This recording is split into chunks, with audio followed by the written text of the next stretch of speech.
Number three is, where are you going to send them to watch your movie? They need a place to go to watch the movie. So usually these days, that's a streaming platform. All right. 3 decades ago, that was the movie theaters or television. 2 decades ago, it was DVD discs. You'd send them to a DVD store and you'd say, hey, rent this movie or buy it or whatever. And then, as of a decade ago, it was streaming.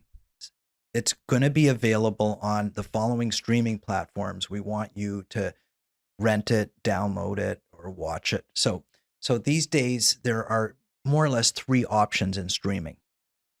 You've got subscription, and it's all called video on demand. The category is video on demand. All right. Meaning video on demand means you can rent or you can watch your content, your programming what you want and when you want, as opposed to, say, what we call curated. Like that's what television was years ago. So when I was growing up, I'm a little older than you, as you know. So when I was growing up, we didn't have any of these. We only had television. We had movie theaters. You could always go to movie theaters, right, to watch the big new epic releases or whatever. Or you could wait till they came onto television. But if you were watching on television, you had to watch what they were showing when they were showing it. Mm-hmm. There was no recording, no time shifting, no choosing. It's basically, every Sunday night Disney played a movie. It's called The Wide World or The Wonderful World of Disney. And everybody, if you wanted to watch a family movie, but you had to watch it at whatever it was, I think 7:00. And it was only the movie they were showing. It's not like you could say, hey, I'm going to choose this movie and watch it at 7:20, the way you do it. So back then it's called curated, where they tell you what we're playing and when we're playing it. Like if you wanted to watch the 6:00 news, you watched it at 6:00. And if you missed it, you missed it. Maybe you have to watch the 11:00 news. Well, and it was, you had to sit through commercials. If the movie started at 7, it started at 7, and say it was a 2-hour movie and it ended up really airing for an hour and a half, 3.5 hours. Oh, right. Right. So they need to put commercials in there. That's correct. That's also something that's not really with video on demand. Well, okay. So it's interesting you went there. Okay. So when the digital age came in, and so it's interesting that you said that, because it actually has come full circle now. Okay. So now the digital streaming was created, say 10 years ago, and it changed the whole way that viewers view. So it gave them 2 things. It gave them the option to watch whatever they want and the option to watch it whenever they want it. All right. It also gave a third thing. It gave the option to watch it without commercials, which was much more appealing to viewers. But that's how it started, right? It started without ads. Video on demand did. Yes, correct. Yeah. Correct. Well, that basically started with DVD, like with tape, VHS tape, because they wouldn't embed ads in a DVD or a VHS. So you could rent a movie, watch it its entirety without watching a commercial, which was far more enjoyable. It was a more enjoyable watching experience, right? So, but advertising pays for the content. See, when a TV show gets made and it goes on TV, you get to watch it for free if you're watching it on a network or something like that. The only thing you pay for is a cable signal. And back then, when it was broadcast television, you didn't even pay for that. You bought a TV, you turned it on, and say you could watch NBC, and they would air a movie. They wouldn't send you a bill for watching that movie, but they would ask you politely to watch television commercials by embedding the commercials into the show. All right. So basically on cable, on television, right? On television, cable. We'll get into cable afterwards. But it seemed like that was just the norm. So it wasn't. It was the norm. But what I'm saying is the revenue stream for the content was television, was commercials. Right. Commercials, advertisers are paying basically to have this content made so that you, the consumer, can enjoy watching it for free. But their kickback is they get, hopefully you're going to watch their commercials and buy their products. Right. That was the formula. All right. And it was an interesting formula, and it worked, and it still works, by the way. Yeah. A lot of people don't like watching commercials, but they see it works. And that's why they get free programming, because they're basically hopefully being enticed to buy a product that an advertiser paid for the content for them to watch. It's a kind of a fair deal without making the deal. So that's television, right? So now here comes video streaming, and somebody, it was Netflix was the big one, but Netflix didn't start this game, okay? But Netflix got into it in the biggest way to start with. Basically said, hey, maybe the viewing audience doesn't want to watch commercials anymore. Like they were in the DVD business. They were mailing discs, and they still are, I think. Maybe they shut that off recently, but we notice that people really enjoy watching their movies without commercials, commercial free, time shifting them whenever they want, starting them, stopping them, having total flexibility, what to watch, when to watch it without commercials. What if we were to give them that and basically sell them a digital stream of that movie? So it started basically with what we call transactional video on demand. So, and by the way, Netflix was not the first in this business. There were other people who were long before them. So there were companies that said, hey, we have the ability now to deliver a movie over the internet, over a digital signal. Should we call OTT, over the top? That's what these things are called, over the top networks. But it's basically a signal over a digital, through a digital device, an internet connection that allows you to watch content on whatever device you have, that whether it be a computer or a smart TV these days or whatever. Before it was a digital box that could receive it and run it through your television set. The cable company said, hey, now we have the ability to let you have on-demand video.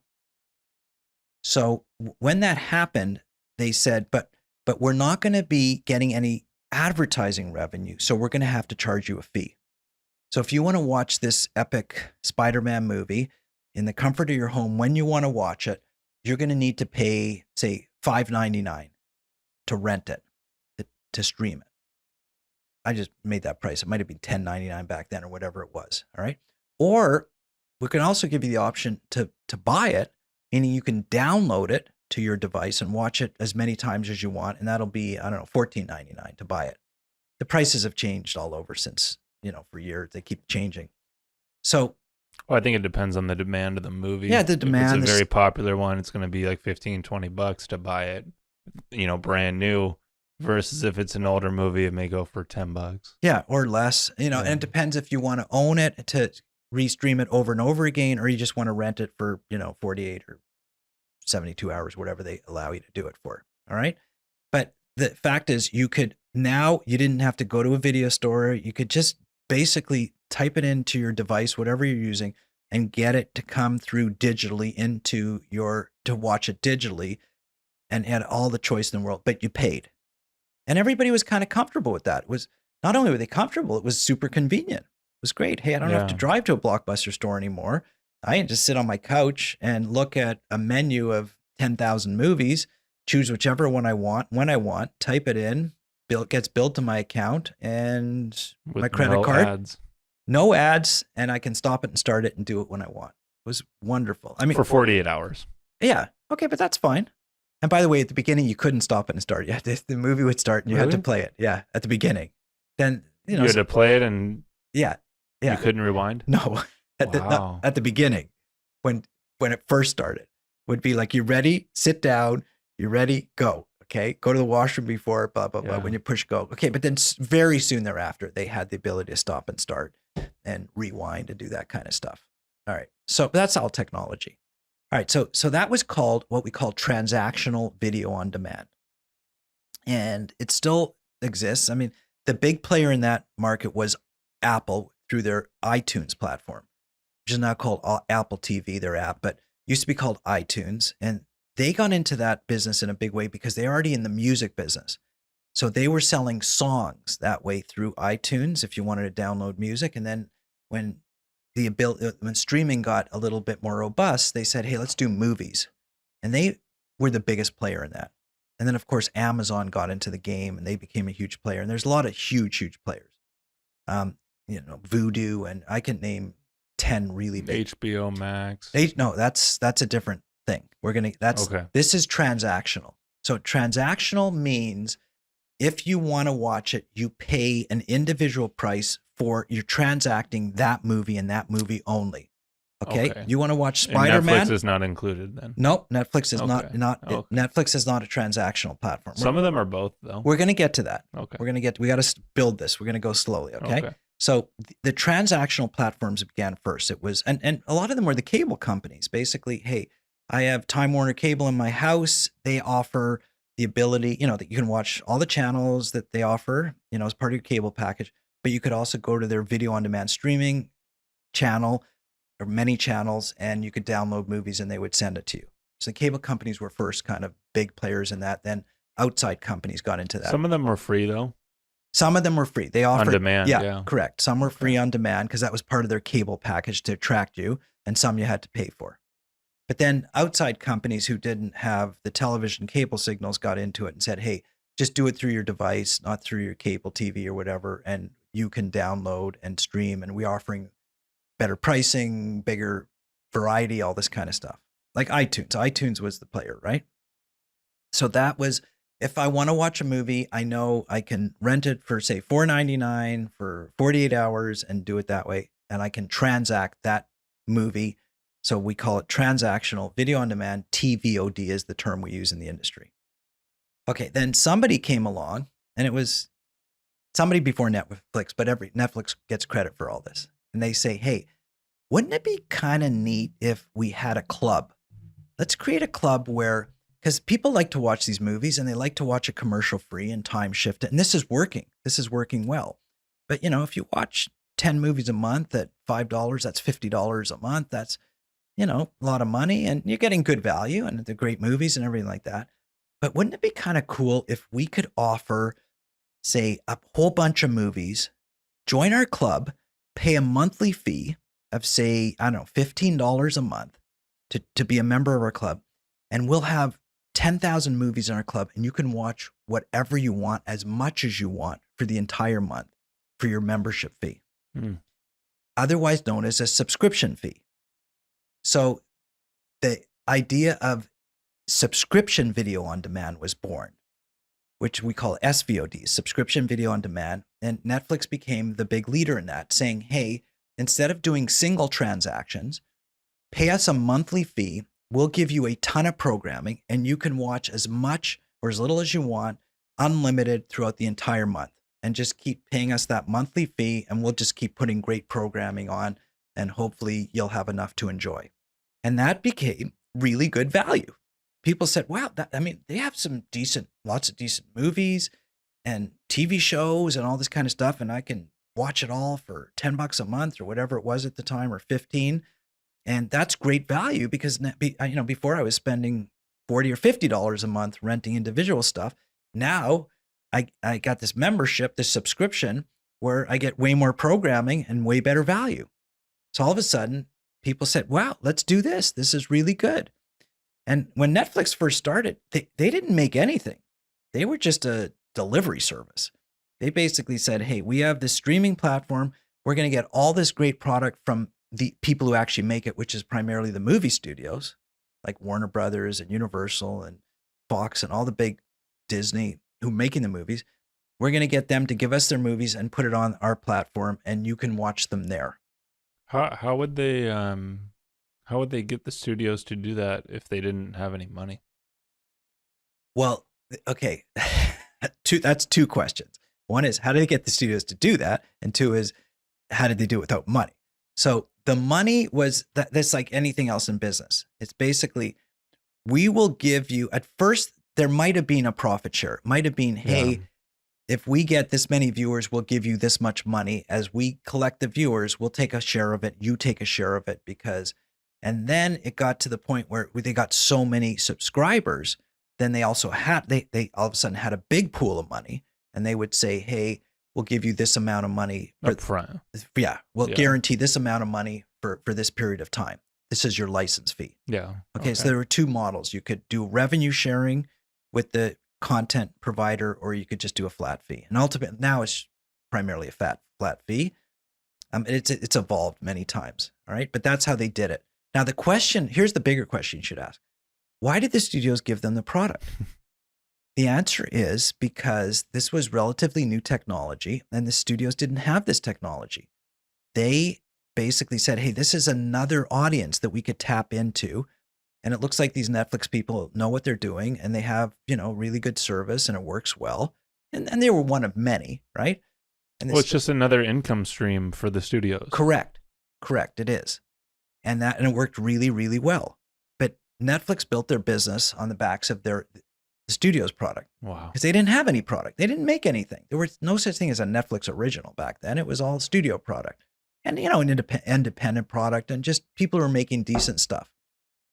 So fast forward in that world, all of a sudden the studio said, wait a second, Netflix now did two things. One is owns and controls basically the viewing audience worldwide. What happened to our audience? They all went to Netflix. Wow.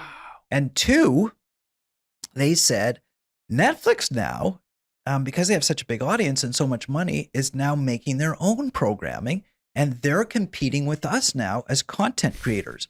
See, like, we're the guys who controlled all the content. We're the guys who made the product. But wait, now Netflix is in that game, and they're our direct competitor. Like, they're licensing and controlling our product to the audience, but they're also now making their own product and outplaying us in that game. So the studios finally said, enough's enough. We need to get in the game ourselves. We need to create our own streaming platforms. And hence, the pandemic also kind of accelerated this a little bit. But hence, within the last 2 to 3 years, you've seen all of the major studios launch their own platforms. So when you said HBO Max, I mean, that is Warner Brothers, CBS, HBO's iteration of Netflix. That's their streaming platform. Disney has Disney Plus, Paramount Plus. CBS, I think, is Paramount. And then, so you've got all the major platforms. NBC launches Peacock. Even ESPN. ESPN Plus, Discovery, everybody launches. It's all subscription service now. Correct. So now most of it has gone to the subscription video on demand players, and Netflix has a ton of competition now, as they should have years ago. What I always say about that, the analogy I use is, it was amazing to me that in the fast food business, that the first people in the chicken nugget business was McDonald's. Now, McDonald's is a hamburger company, but yet they launched the chicken McNuggets before Kentucky Fried Chicken. Kentucky Fried Chicken took another, 7-8 years to get into the chicken nugget business after McDonald's. But they're the chicken company. Well, I guess in my thinking, is the chicken nugget authentic a food of like a style of chicken? It didn't matter. The audience, the customer base, the customer base said, hey, we like, are you saying like, is McDonald's chicken McNugget real chicken? Is that what you're saying? No, I'm saying like, the reason why Kentucky Fried Chicken didn't think of it is because it's not an authentic like style of chicken. Like, they kind of just created chicken in a nugget form. Like McDonald's did. They kind of created chicken in a nugget form. That's not okay. I'm smiling. Do normal. you know why I'm smiling? Why? Because you just did exactly what indie filmmakers do. You just conveniently said, like, I'm Kentucky Fried Chicken and we offer fried chicken this way, but you didn't even think of what your audience might want. Yeah. Like, you didn't think, hey, maybe my consumers want it a different way. They want it in nuggets or popcorn chicken or whatever. You see, you only thought, hey, this is how I make chicken. This is what's authentic. But it never occurred to you that maybe your consumer base wants it differently. So now McDonald's comes along and offers your product in a different form, in nuggets, and everybody says, wow, this is great. We prefer this. And like, shame on you. Why didn't you think of that, first of all? And secondly, the minute they thought of it, why didn't you convert and say, hey, we were sitting back thinking everybody wants, pieces of chicken. Mm-hmm. And if we offer it in nuggets, we can get, 10 times the business because kids like nuggets better. But you didn't do that. And that's easier to eat. That's what indie filmmakers do. They don't think of their audience, and if the minute you start to think about your consumers and say, hey, what might they want? So this is what Netflix did. Netflix said, hey, consumers would want lots of great programming as in a subscription, monthly subscription. And the studios said, yeah, Netflix, that's them. We sell only pieces of chicken. We don't sell nuggets. That's what the studios did. It's like, hello, can't you see that Netflix has just invented a new way to sell your movies? Wow. Like, when are you going to get in the game? Like, when is Kentucky Fried Chicken going to actually compete in the market that they should control, which is the chicken market, with a hamburger company? So that's just innovation and good marketing and thinking, okay, what does my customer really want? And now, 10 or years later, it took them a decade, the studios, to say, now we need to be in that business. We need to control our market. We need to, to be in charge of this in our distribution channels. And I'm not sure what took them so long. I mean, it was kind of obvious to everybody, but, things were good. They were making a lot of money. They didn't have to invest money in digital streaming platforms and all this kind of stuff. And now that they're in that business, I'm sure that they're just loving it because it's a great business. It's super predictable. It's better. It's just everything about it is a better business model. And I'm sure in their boardrooms, they're saying, like, what took us so long? Like, honestly, why were we Kentucky Fried Chicken who let McDonald's like beat us to our own business 10 years earlier than us?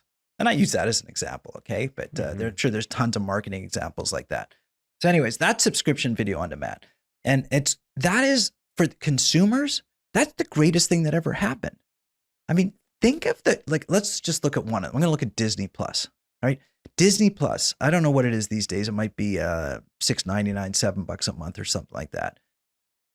You think of the amount and quality of programming that you as a consumer get for $7 a month, even if it's $10 a month. Okay. So you're going to get the entire Marvel universe because Disney owns Marvel. You're going to get the entire Star Wars universe because they own Star Wars. You're going to get the entire Disney universe, all of their classic films that they've ever made, all because they own Disney. Obviously, it's Disney. You're going to get all of their classic movies, all their Hollywood classic movies, all the stuff that they've done for years and years and years. You're going to get Hulu. Oh, no, Hulu's a part of the package. It's a different package, but they own that. They own ESPN. So there's these packages you can get with, I think their newest package is Hulu, ESPN, and Disney Plus for $10 a month or something like that. Think of the programming that you were getting for $10 a month. These are $100, $200 million movies. The Marvel Universe, just alone. I mean, the unbelievable high quality programming. You're paying $10 a month for unlimited viewing of all of it. I mean, you can't possibly consume it all. And it's unbelievably great value. Unbelievable. So as a consumer, I love the platform. And by the way, commercial free.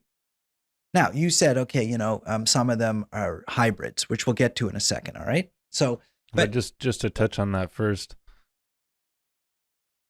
does that mean that, so you said it was $7 a month, you're getting these kind of movies, that's like 20 cents a day that you're spending if you want to look at it that way. Right. I mean, I don't look at it that way. I look at it like, even if I watch one, one series on Netflix, like I love Ozark, right? I mean, I don't look at how much I cost per minute or per episode or per day. I just say, I'm just saying it's a very low amount. It's an incredibly great value. So does that mean that something like Ozark is not on any other streaming platform? Correct. And even movies? Movies can exist in various places. Hold off on that for a second, okay? Because we'll get to that. Because when I get to the third platform, which is AVOD, we'll explain that a little bit. But for the most part, the big product, the premier, the new stuff, the premier stuff is exclusive to one streaming platform, right? So if Netflix created Ozark, it's one of their big shows, right? I don't know if you watch it. I like it a lot. You're not going to see that anywhere else except for on Netflix, because that's one of the things that drives audiences to subscribe to Netflix. They want to see that show. They did 3 seasons, right? Yeah. They're on a 4th now, or I think so. I think they're on the 4th. Like you know what? I binge watched the whole thing, so I can't remember if it's 3 or 4. That's another great thing about the service. Oh, you know what they did? Yeah, here's what they did. So they split season 3, what I call season 3, into 2 parts. So season 3, I just watched the first half, and then in May, the second half of the season's coming out. Wow. Yeah, they did it. So I think they offered 6 or 7 episodes out of the gate, and then I don't know how many they'll offer, in May to end off the season. But anyways, these are the kind of shows that drive subscribers to subscribe to these services. When they're making this high quality programming that's really engaging, and that's why they spend so much money on these shows. And every service has that. Every service has something that people want to see. You know, Netflix has all these original shows that are really high quality and super engaging. And that's why you subscribe to those services. You don't say, oh, I love Netflix. You say, I love the shows on Netflix. So as a consumer, you want to see those shows. And every content is what we call it in the business. We say content is king. Content is what drives viewership. So every service has to offer some unique, high quality, entertaining content in order to engage viewers so that they'll subscribe. And that's the hook to get them. All right. Now, Disney's a brand and it's a name and its parents trust it for their kids. But the reason they do is because it's good quality programming. If Disney didn't have the good quality program anymore, then the name wouldn't mean anything. They offer very, very good value and good quality programming. And it's not just kids, obviously, anymore. So everybody has something. And that when you see that the streaming services, when these SVOD platforms, when they're advertising, basically they're advertising the content.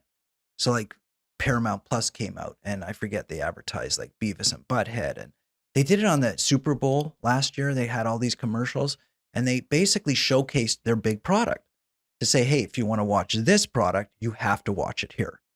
And that's how you get people to subscribe. And in some ways, that's why it's such a good business model, because you own it exclusively. And you can basically say, you want to watch it, you watch it here, and here's the amount you pay for it.